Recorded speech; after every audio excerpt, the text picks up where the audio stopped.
And action!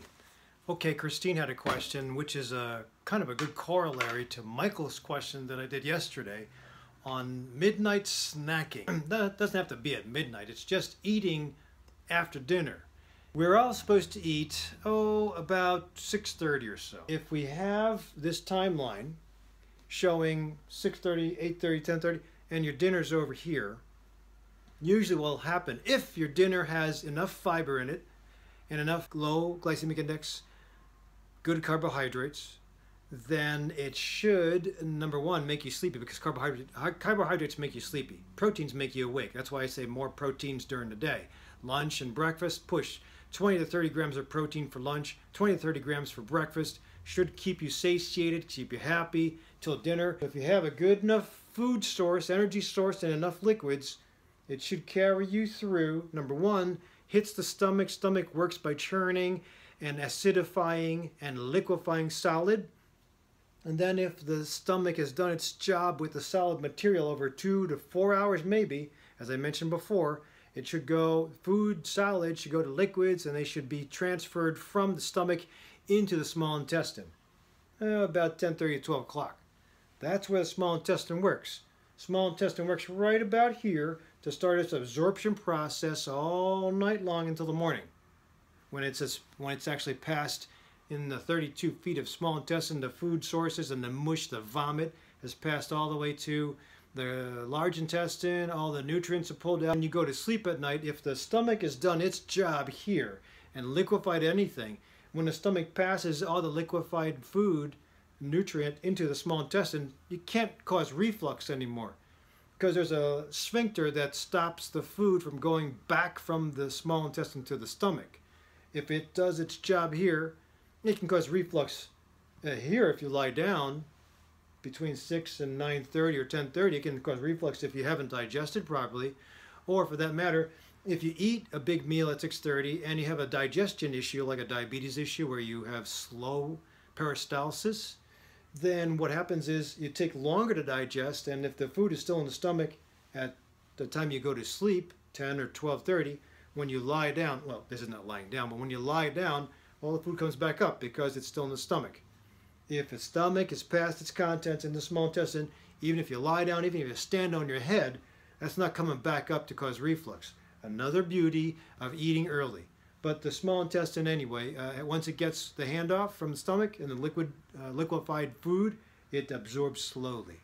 Takes a lot of energy to do that, but it absorbs slowly while you're asleep. And you don't have any reflux.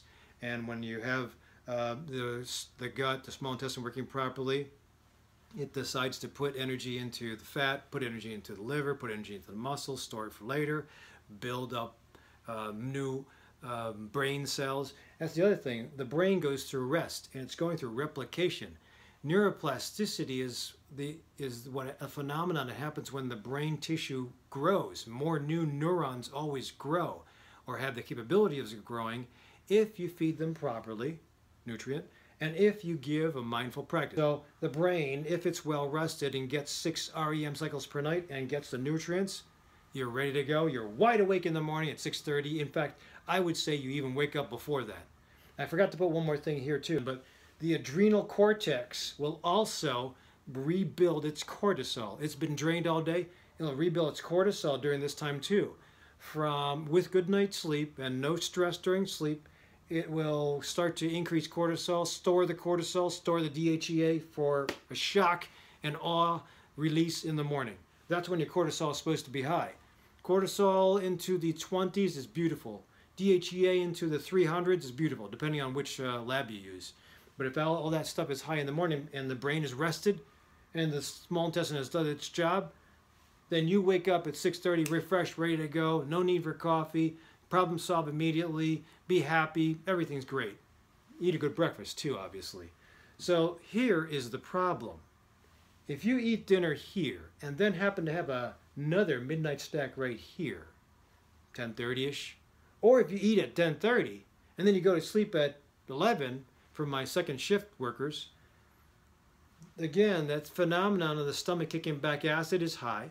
The phenomenon of having the brain postpone its rest phase till later, and then you waking up, you're actually just getting a couple hours of brain rest because your stomach is still doing the digestion. Your brain and your body's not resting. It's thinking you just got to sleep, and it's pouring a lot of energy into the stomach.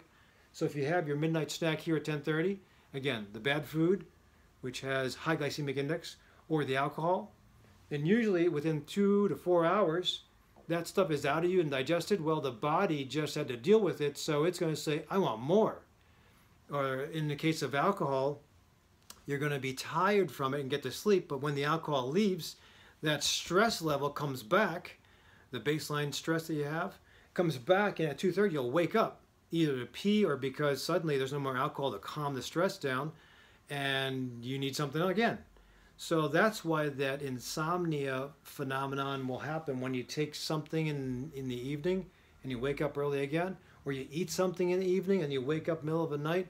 It's because you're not necessarily craving alcohol, you're not necessarily craving more junk food, but the insulin effect and the effect of the food on hormones of the body has worn away, and you're unprotected at about 2:30 in the morning, which usually can be negotiated or negated by maybe melatonin or another hit of valerian or mindful practice if you wake up in the middle of the night. But you just interrupted your brain rest. So that's why I say try to avoid any midnight snacks.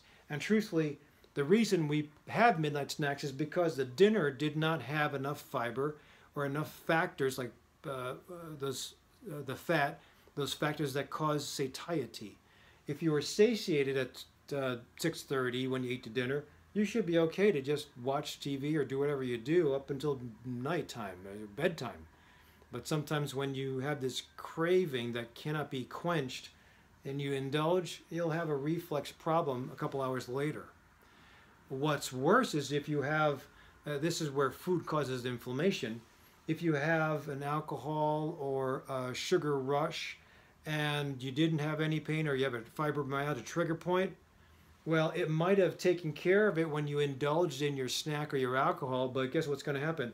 Because of the insulin dump that occurs at about 4 hours later, you'll actually have a flare-up of pain. That's why I put pain over here.